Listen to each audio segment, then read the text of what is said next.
Yeah. So looks like we're going to do Scarlet versus Gray, but that'll mostly be offense versus the defense, so that we can rotate the way we need to rotate. And we're in pretty decent shape, but we want to make sure that we have enough depth. So the plan is to ones versus ones, twos versus twos. The first couple drives with the ones will be thud. But everything else will be live. So when the twos are out there, and after the first couple drives with the ones, that'll go right to live, and then we'll play 4 quarters. Might be running a little bit in the fourth quarter or the second half, but the goal is to get these guys out there and be live. Get them in front of a good crowd. It's supposed to be a great day.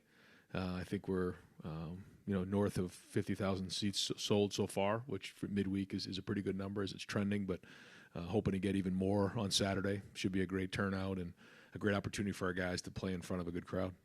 As it relates to quarterbacks, you said recently you were reflecting on 2018 yep. and talking about how you needed transparency at the end of the spring. The circumstances are a little bit different this year, but what's that conversation like at the end of this spring? Well, it's changed a little bit in that so Devin actually had a procedure done today on his throwing hand on his finger. So he's not going to be available to play on Saturday. He will be throwing again real soon, but he won't be able to actually play in the game on Saturday. So the other 4 quarterbacks will play. Really important for Kyle and Tristan to get out there and compete. But I think there's been really good quarterback play. This spring there's been a lot of ups and downs along the way, and so we'll kind of see how Saturday goes, and then take a look at the spring and go from there. Right behind him, Dylan Davis, Delaware Gazette. Just in general, do you think do you anticipate you'd be further along in that decision? Do you think one guy would have started to elevate himself, and are you content with where that's at right now going into it? I know you wanted to have somebody. Yeah.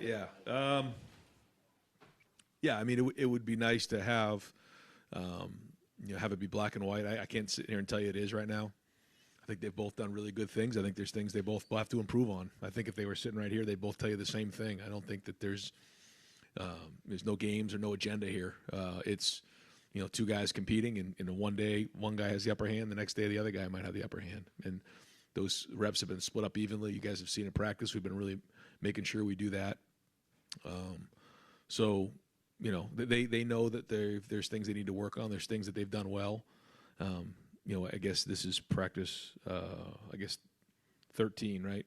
And that's still not a ton of practices. You get double that in the preseason. So we'll keep building, keep growing, and you just never sure how these things shake out. Anyways, I guess we know in the past there's times we needed 2 quarterbacks, 3 quarterbacks, whatever it is, and so I think after the season too, or after the spring, we'll go through, take a look at the numbers, who grade out a champion, the completion percentage, those types of things too. That'll help us. But for Kyle and Tristan, great opportunity on Saturday to put it on the field, because ultimately you can say that it's the same. It's not. It's just not the same being here and practicing in front of just a small group as opposed to being in the stadium. Third row right, Tony Girdman, Buckeye Huddle. Ryan, you just said the Dwayne and Joe thing. Now an injury happens to the hand, which happened to Joe in 2017. Is that did that go through your mind as well? Where? I hear what you're saying. I think that situation, that happened during the fall, and so that really set Joe back that entire fall, and then allowed Dwayne to play in the rivalry game and play in that game and help us win that game, and then it kind of. And then it turned into a battle in the spring. This one's different. Devin's been practicing, the majority of the spring. We'll miss a couple practices here and be right back at it. So it's more of a setback than anything else. Real quick, the transfer portal opens on Saturday. Yeah. How are you guys going to be monitoring that moving forward? And do you have one person that does that, and how does that go? We do. Yep. We have a guy on staff here, Billy Homer, who handles all that.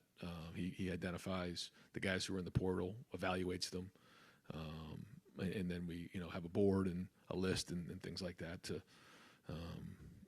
see if there's anybody out there that fits a need. Deep right, Spencer Holbrook, Letterman Row. Ryan, with the offensive line, we've seen a little bit of a defensive best of them this spring. How do you plan on handling that in spring game? I know that you said that a lot of it's going to be thud, but what do you want to see from the offensive line since you might not be going full go with it? Yeah, the depth on the D line is actually the area that we're a little bit concerned with. Just I think we have 5 defensive ends going in, and so that would have been hard to split them up, especially if one side goes for a long drive and then someone has a short drive. It'd be hard for us to do that. So we're just going to allow Larry to sub in and out and keep those guys fresh up front. But same thing. I mean, it's another opportunity to go compete, put it on film, and we're going to grade it out and see who grades out a champion or a starter level and go from there. But the only thing that'll be different, the only thing is it's not like a game, is the quarterback's not live, and so you have to identify what's a sack and what isn't. And our D-line's done a really good job, for the most part, of staying away from the quarterback, even though it gets really, really competitive. And they're going to have to do that again on Saturday, which is frustrating for them. But I think the D-line has gotten better this spring. Right next door, Bill Landis, Rivals, the podcast. Ryan, just what's your assessment been of the right tackle competition through these 13 practices? There's been some good things. We're not there ready to name a starter right now. I don't think either of those guys have stepped up. I still think at left tackle too. I think there's been good things, but to say that we're where we're sitting right now, we can say those guys are the starters moving into the preseason. Can't do that. Like to say that, but are not there. So a lot of work to be done here in the next few months. The fact that you can't say that now is how concerning is that? And to follow up, I guess, on what Gerd asked, is tackle a position you look at in the portal if the right person should come about. I think that's a conversation to have, but we got to kind of go through and see how this next, or the game plays out, see how that looks on film, take the body of work, and then make some decisions from there. But we'll kind of have those conversations and see where we're at. It's a delicate situation for sure. I think we believe in the guys that we have. Otherwise, we say, yeah, we got to bring in a guy. I think we believe in the guys. We know that they can do it. We're looking for more consistency. I think if you rewind it a year from now, and I was sitting up here and we were asking about Paris at left tackle, I'd be concerned. I was. He came a long way, and so I know these guys can as well. I think Justin does a great job teaching technique, but they're going to have to do that here in the next couple months. Front row, Joey Coffin, Columbus Dispatch. Ryan, when Justin was here in 2019 and won that competition, and CJ won in 2021, when you look back on their spring games, what role did that play in the way you evaluated them and ultimately led them to winning the job? Well, I remember the game that Justin was in. He actually struggled a little bit early on, and so I think we threw like a long ball on like the 5-yard line to I forget who it was, and it might have been Ben Vick. Yeah, it was Ben Vick, and it kind of made the day okay because it wasn't a good day leading up to that, and so that was concerning coming out of that game. I was concerned at night that night, thinking to myself, all right, do we really have a quarterback here who's ready to play? We knew the talent was there. And so those are the things this time of year you just, you worry about. But it's just another piece of the puzzle.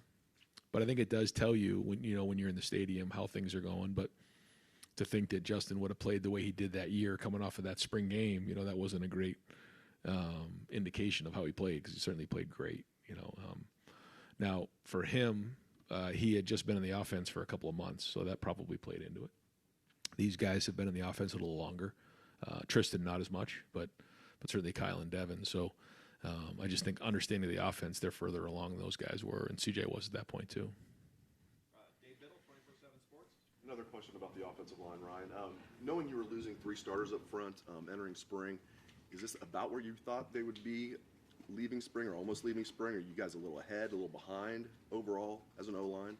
I think we're not crazy behind. Do I wish we were a little bit further ahead? Yes. I think we have some work to do, that's for sure. But they have got better. There's been really good plays. There's been really good snaps. There's been great flashes. There's been good practices. But there's also been stuff that we have to get better at. So I think it's probably the natural progression of where we are. We always want to be moving along faster, though. We've asked you just real quick about left tackle. We've asked you a lot about right tackle. Yeah. How's Josh doing at left tackle? Has he pretty much locked that down? He's getting there. He's getting there. I can't sit here and tell you he's got it locked down just yet. Making the transition to left is different. I think Josh certainly has the ability to do it. You can see it on film. That for him, it's just the consistency of doing it over and over again. It's very different when you're the starter and you got to do it over an extended period of time than just do it once or twice. He has the ability. He's shown he can do it this spring. If he can just increase the consistency, then he will lock it down. Third row left, Dan Hope, 11 Warriors. Ryan, we haven't seen Mayan Williams out there a lot the last couple times he's been at practice. Just what's his status right now? Yeah, he'll be available probably for the first couple drives, like the thud drives on Saturday, and so there's nothing there that's a long-term injury. How are you got to handle things with the running backs? Of obviously Trey being out and Mayan being limited. Yeah, so we'll start off in the warm-ups with a 10-minute individual period. So the guys who won't be participating in the game, like Trey won't be in the game. Julian, Mac, Tommy, those guys will all do individual drills for about 10 minutes just to get them moving around, get them going, dress them out. And so, for those guys, we'll probably have like a list of, all right, guys who are just flat out. Guys who are doing individual drills. And then, for the most part, guys who are available to play in the game. Yeah. Right behind him, Andy Evans, Buckeye Sports Bulletin. Yes, just your evaluation of where the secondary is at compared to last year as a guy who's helping coach the people throwing against them. I think we've made great strides in the secondary. Been very impressed with our corners.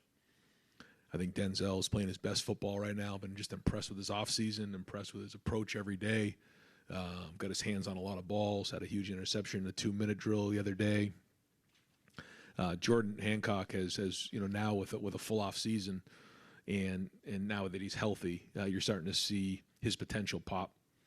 He came off of that really bad hamstring injury and never was quite himself last year. He's somebody that we got a lot of excitement around, and then Davison has been a great addition. It's been great to see him out there and compete. I think he's raising the level of everybody in that room. Jair Brown has played a little nickel and corner. He has just natural talent and instincts.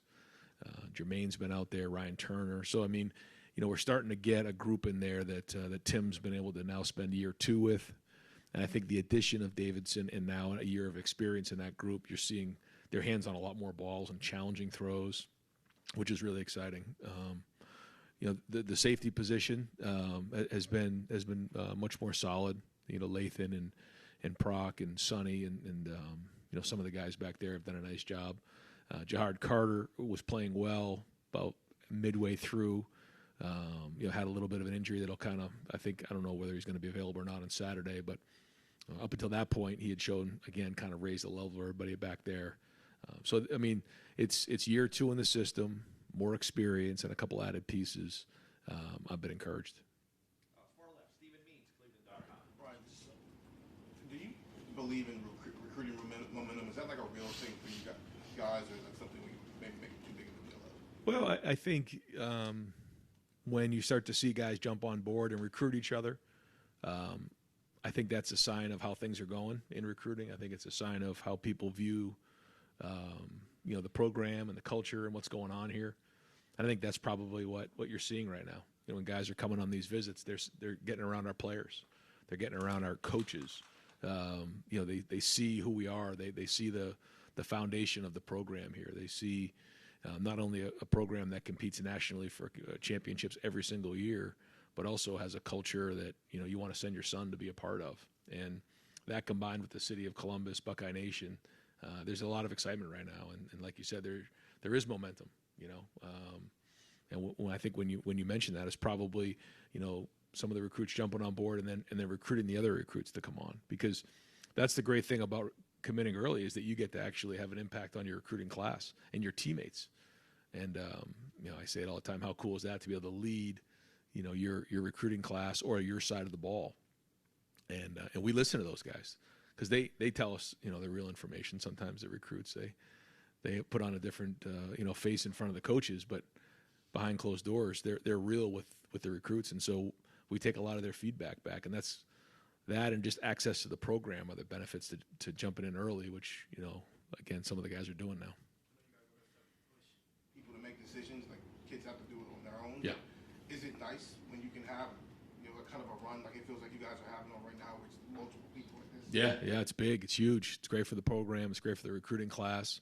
But we always say, you know, you have to be 100% in because, you know, we don't want you going on visits and doing all these other things that, you know, after you've committed. So, like you said, we try not to, you know, put a lot of pressure on them, but at the same time, we want them bad. We're competitive, and we're getting some of the best players in the country right now to jump on board.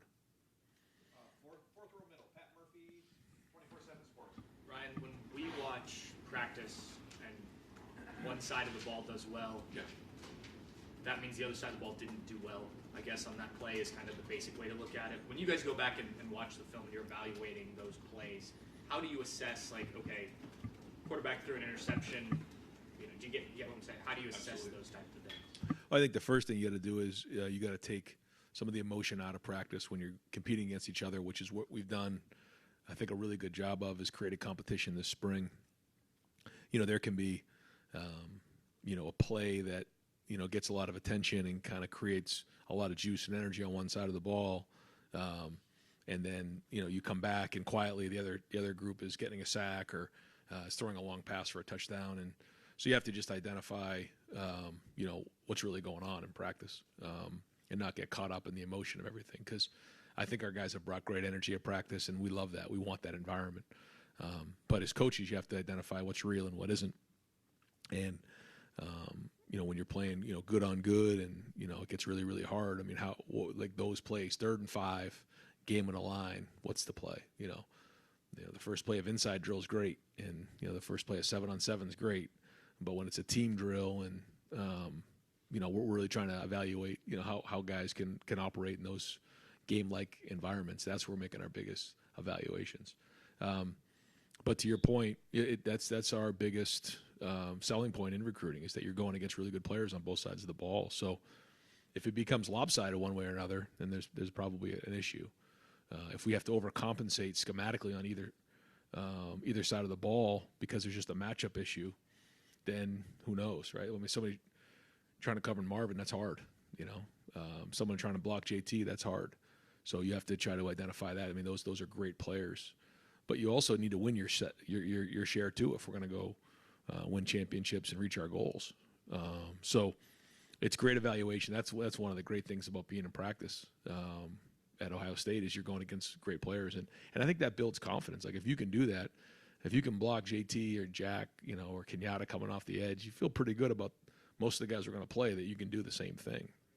I think that's what gave us great confidence in the Georgia game, is, you know, we play against good players every day, you know, and so we went up against them. I think, you know, our guys felt like, okay, you know, we go against these guys every day in practice. And so, but that's part of it. But to your point, I mean, if you're losing 8 out of 10, that's not good. We got an issue here. And so you look at the trends, you go through the entire spring, and then you make some evaluations. Right next door, Rob Olive, Columbus Dispatch. Culture question. Over the last decade, going into spring, coming out of spring into the season, there's always been sort of a message, whether it's chase, grind, fight. Yep. Competitive stamina. Yep. Right. What is it? Do you have something this year? I see, you know, tough love, and Yeah. what does that do? Well, I think you don't want to go away from your core values and your culture. So ours is fight to become the best version of yourself. That's not going to change. And our motto is tough love. But to your point, there are messaging and things that are unique to each team. Our focus this entire offseason and this spring has just been competition and competing, winning, and finding a way to win. It's one thing to work hard, and that's great, you know, lifting and running and training and all that. But it's another thing, you know, if I'm going against somebody else, there's a winner and there's a loser. Winner and loser. And so how do you win? When you're going up against your equal, how do you win? You can't just win with talent anymore. You have to find your edge. So that's been really the major focus. And, you know, if you come to our practice, well, you guys have heard some of the winner-loser stuff. That's been a huge emphasis. How do you apply tough love? Where does that? How does it manifest with what you're trying to do? Well, the game of football is tough. Yeah, we know that. I mean, physically tough. You know, when you stand over one of your players who has a broken leg at the 35-yard line, and you got to cart him off the field. I mean, it's tough. It's tough mentally. What these guys have to do in terms of preparation, day to day, and meetings. Bringing it every single day, and just that mental battle. And then it's tough emotionally. You just think about some of the emotional swings we've had here in the last 6 months. But that's the game of football, and that's also life. But it's certainly the game of football. You have got to be tough to play the game of football, period. But we motivate through love. And, when you, who do you think, who do you love the most in your life? Usually it's your family and close friends. So what would you do for them? You kill somebody for them, right? I mean, that's your family. So there's nothing more powerful or sustainable, in my opinion, than love. And if you love your coaches and you love your teammates like you love your family, then we got a chance to really do something special. So when you hear that term love, you kind of think, well, it's a different term. But what does that mean? What does that have to do with football? I think it means everything to do with football. Loving the game, loving your teammates, loving your coaches. So when you combine the two of those, tough love, and that's kind of what it's all about. Right next door, Cam T. Robinson, The Athletic.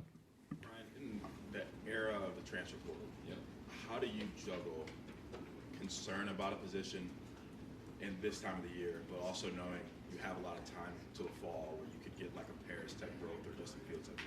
Yeah, it's it's kind of what they deal in the NFL with, right? With the free agency and the draft. It's the same thing we're dealing with right now, and making sure that we have what we need, knowing that our culture matters, our chemistry matters, our leadership matters. As you guys know, we've been very careful to add pieces here, but we know it's a necessary thing. And so we have to sit down at the end of spring and identify what positions do we feel good about, where do we have depth that we feel strong about, because we know we're going to lose guys along the way, and guys are going to have to step up. So if it's somebody that we feel like is at starter level and we're okay there, that's great. If we feel like there isn't someone there that is at starter level, then maybe you need to add a piece. If we feel like it's a depth issue, then we'll add somebody like Tristan was a great example of that. You talk about somebody who's come in and done an unbelievable job here. He came in with no expectations, really with the plan that he wants to be a coach, and so he sat in meetings with us. He's been in staff meetings with us. It's almost like an apprentice, what he's doing right now. He's coming in as a player, but he also wants to be a coach. And so what a cool opportunity for him. It's something hopefully that we can build on moving forward as guys who want to get into coaching, who are quarterbacks, who can come in and provide that maturity, but also learn the game. And that's what he's doing right now, and he's doing a great job. But that was an area that we felt, we need some depth there. And it's hard to do, and so that's what we look at. Do we have somebody at the starter level, and, do we have enough depth? Have those conversations. How do you calculate what is like, you see somebody on the field, they're not consistently at that starter level, but they have that potential on, do I risk for this potential, or do I go get somebody at the portal who I know can be that right now?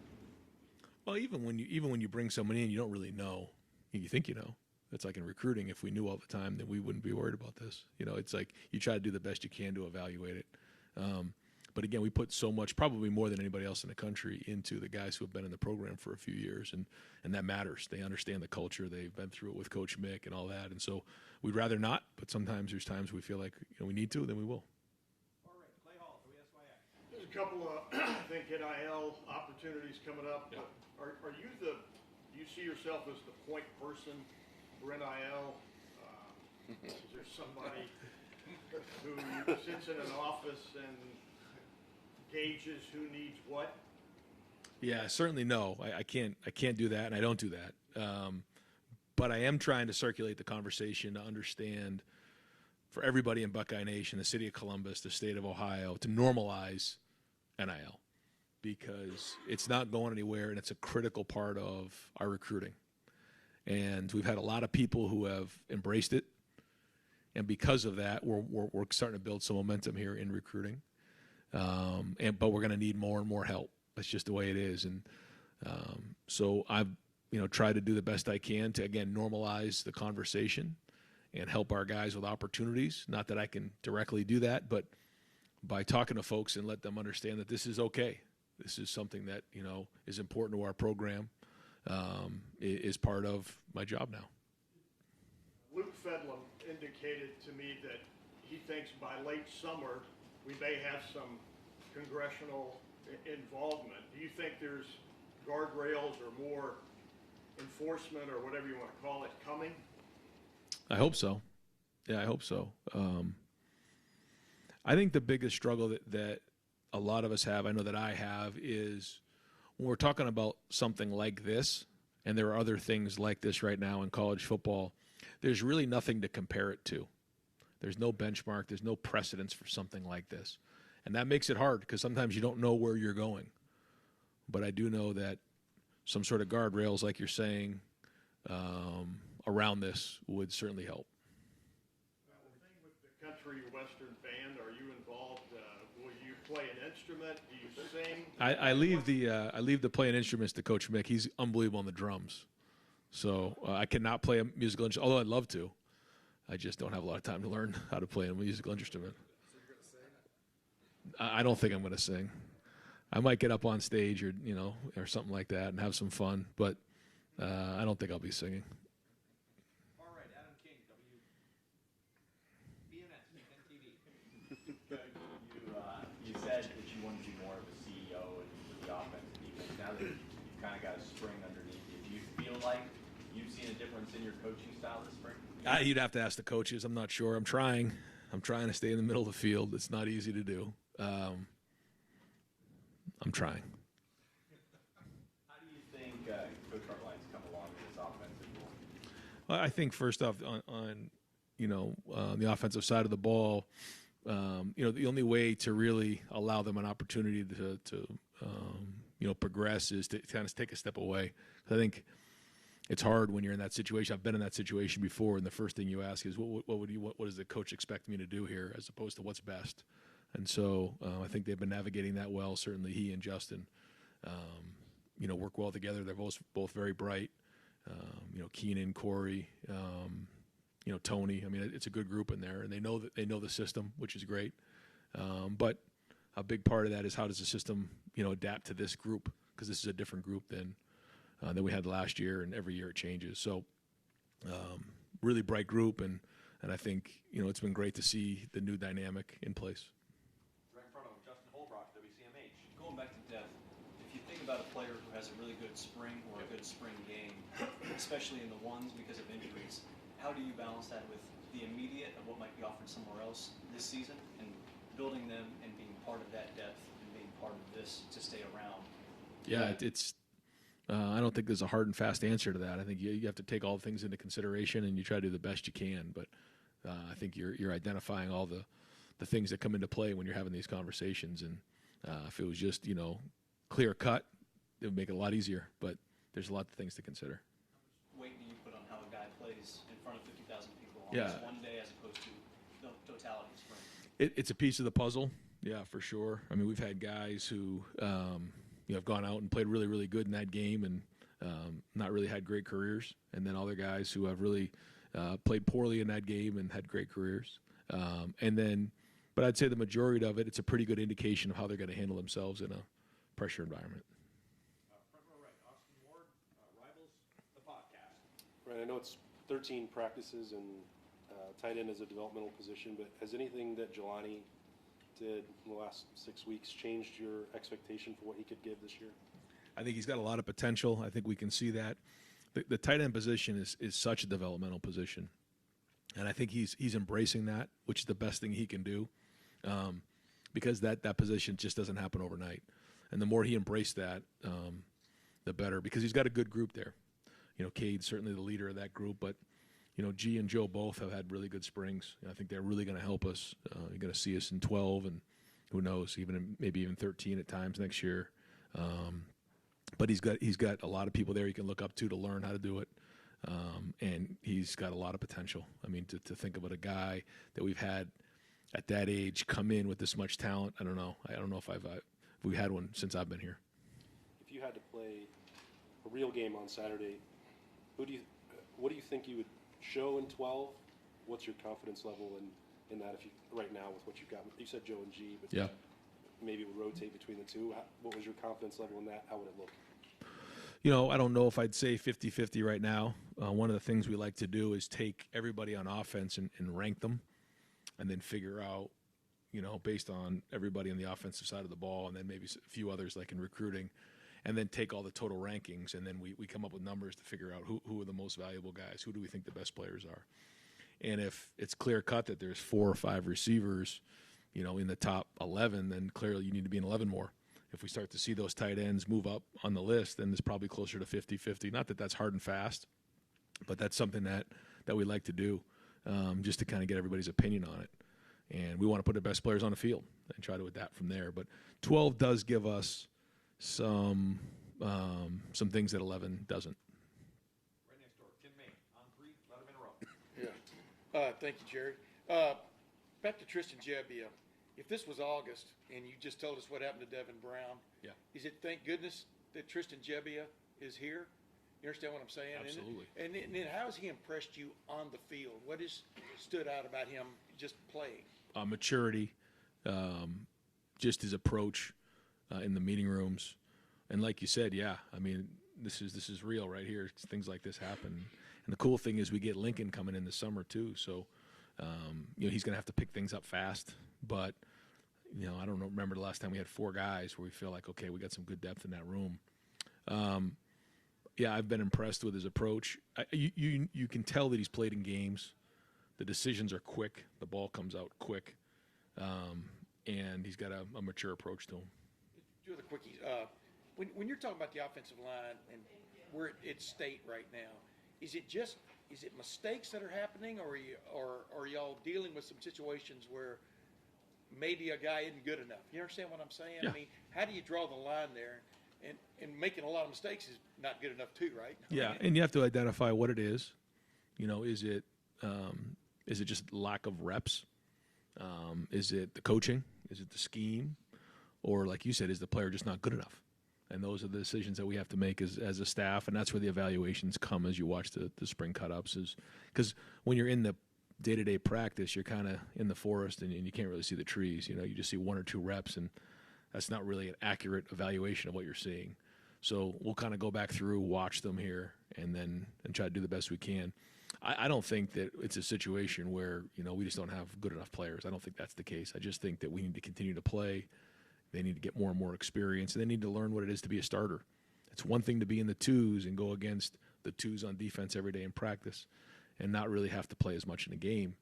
It's another thing on 3rd and 5 with the game on the line. You got to go block the best defensive end in the country, or else we lose the game. It's a whole different feel, and there's a maturation there. With that in mind, my other quickie is, do you tell Jim Knowles, hey, throw the rain bucket at him? I mean, on Saturday. I mean, you understand what I mean? I mean, how do you? Because you want a true evaluation leaving the spring, I would think, about how guys handle pressure. Yeah, it's a little, stunts, et cetera. Yeah, but also you want to find out, like, can he physically do it? Because once you start getting too schematic, it's like, well, he thought it was going to be this and it was that, or he got confused here. But that's a big part of playing the position too. You have to be able to think on your feet. You got to be able to identify information, take the game plan to the field. So a little bit, but also like physically, can the player do it? Whether it's at the O-line or any other position. Got time for just a couple more. Front row, Bill Rabinowitz, Columbus Dispatch. Ryan, especially with Devin being out, all eyes are going to be on Kyle. Can you kind of give your assessment of where he is and just how big this is for him on Saturday? Yeah, it's another step in his progression. I think he's done some good things this spring. Again, brings 3 years of experience under his belt here, so he knows the offense. He does a great job in the meeting, able to take concepts to the field. He's made some really nice throws. He's accurate, and he's shown the ability to lead the team down the field to score. So again, another great opportunity for him to, and with some of it has been with new receivers, talented receivers, but new receivers. And so a great opportunity for him to go out there and put that on the field and feel like, okay, I got a game in the shoe under my belt, even though it's a spring game. He's obviously started the Akron game a couple years ago. He says he's night and day, better than he was then. I mean, how comfortable would you be if he is the guy right now and you had to go play a game with him?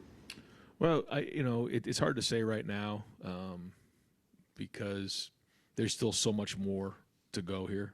I don't think anybody's really ready to play right now. So, we'll kind of keep building and keep growing and, see where we're at in August. because in the off season, these guys get an opportunity to get bigger, stronger, watch the spring cut-ups, throw on their own, things like that. And then we have all the practices in August. So we don't have to worry about playing a game right now, so we'll just keep working. Maybe 3 or 4 guys, you just really want to see, either you're excited about them or you're curious how they're going to do in the big environment on Saturday? Mostly the guys who probably haven't had as much game experience. So whether it's guys in a program that haven't quite been on the field yet, like some of the linemen. Kenyatta Jackson hasn't played a whole bunch, but had a really good, spring so far.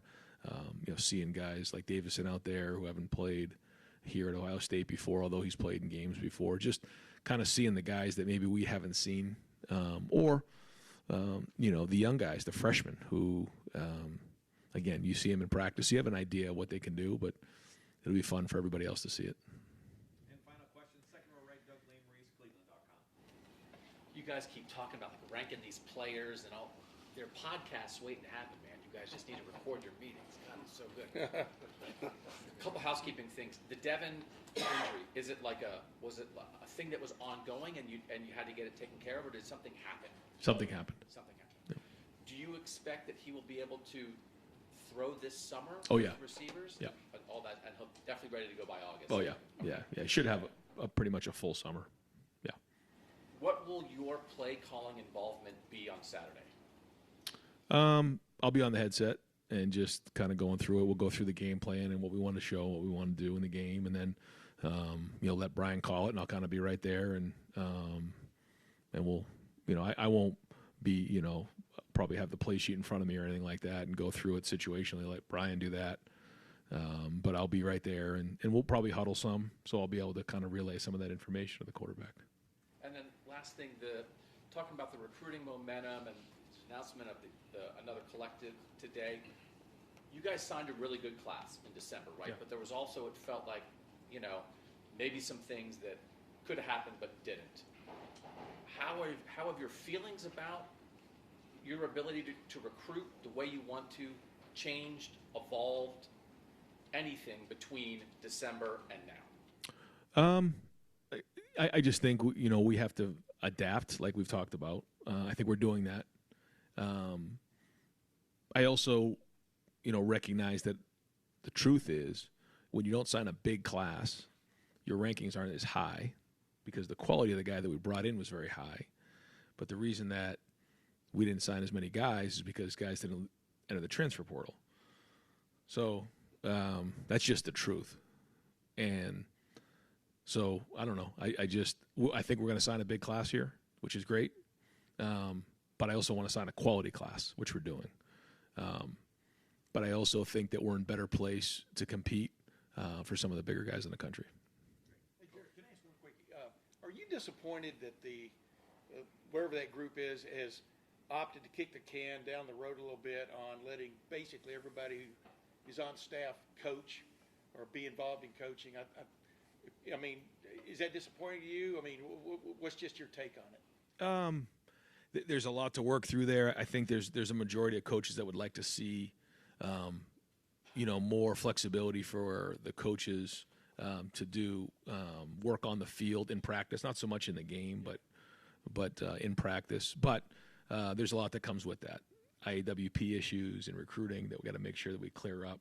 And there's a lot that goes with that, labor laws and things like that. So I think that there's a push for it, but at the same time, I know that those things aren't easy. And I'm of the opinion that sometimes right now, more than anything, less changes is the better. So we've had so many changes, and it takes us a long time to see the effects of all these changes. So what would the effects of that be?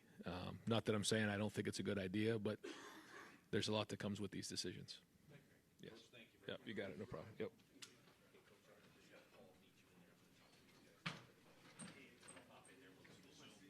Hey, guys, just a couple quick things. I'll shoot out an advisory